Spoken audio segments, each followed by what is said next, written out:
Welcome to Telugu focus TV. నేను మీ శ్రీనివాస్ రెడ్డి. నగిరిలో చంద్రబాబు నాయుడు గారి పర్యటన దానికి సంబంధించి రోజా గారు తనదైన స్టైల్‌లో విరుచుకుపడ్డారు. కొన్ని సెటైర్‌లు అయితే వేశారని కూడా చెప్పుకోవచ్చు.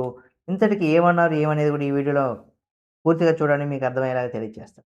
స్వర్ణాంధ్ర, స్వచ్ఛాంధ్ర కార్యక్రమంలో భాగంగా ముఖ్యమంత్రి చంద్రబాబు నాయుడు గారు నగిరిలో పర్యటించిన నేపథ్యంలో మాజీ మంత్రి రోజా గారు తీవ్ర స్థాయిలో ఆయన పైన ఫైర్ అయ్యారు.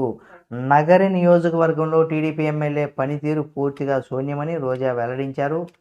అంతేకాకుండా నగరిలో చంద్రబాబు ఇక్కడ డబ్బా కొట్టుకోవడం తప్ప నియోజకవర్గానికి ఒక్క రూపాయి కూడా ఇవ్వలేదని నగిరిలో కళ్యాణ మండపం, సబ్‌స్టేషను, పాలిటెక్నిక్ కళాశాల, పార్కు, షాదీ మహల్ వంటి అభివృద్ధి పనులన్నీ కూడా వైసీపీ ప్రభుత్వ హయాంలోనే జరిగాయని రోజా తెలిపారు.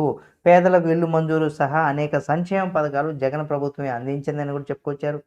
అయితే స్వర్ణాంధ్ర, స్వచ్ఛాంధ్ర పేరుతో రాష్ట్రాన్ని అప్పుల ఆంధ్ర, అరాచక ఆంధ్రాగా మార్చేశారని కూడా రోజా మండిపడుతున్నారు.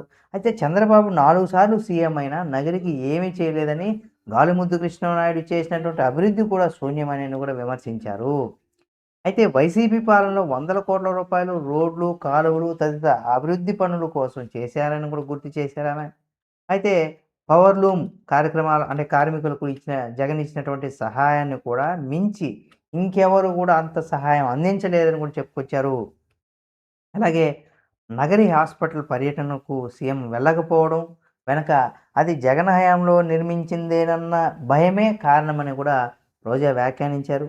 అయితే నగరి ప్రజలు ఎవరైతే ఉన్నారో, ఆ చుట్టుపక్కల ఉన్నటువంటి ప్రాంతాల వారు ఎవరైతే ఉన్నారో, ఆ నియోజకవర్గానికి సంబంధించినటువంటి ప్రజలు ఎవరైతే ఉన్నారో, రోజా గారు చెప్పింది నిజమా? అబద్ధమా? అనేది కూడా మీరు కామెంట్ రూపంలో తెలియచేయండి. మరిన్ని వీడియోల కోసం మన Telugu focus TV channel subscribe చేసుకొని పక్కనే ఉన్న బెల్ బటన్ నొక్కడం మాత్రం మర్చిపోకండి.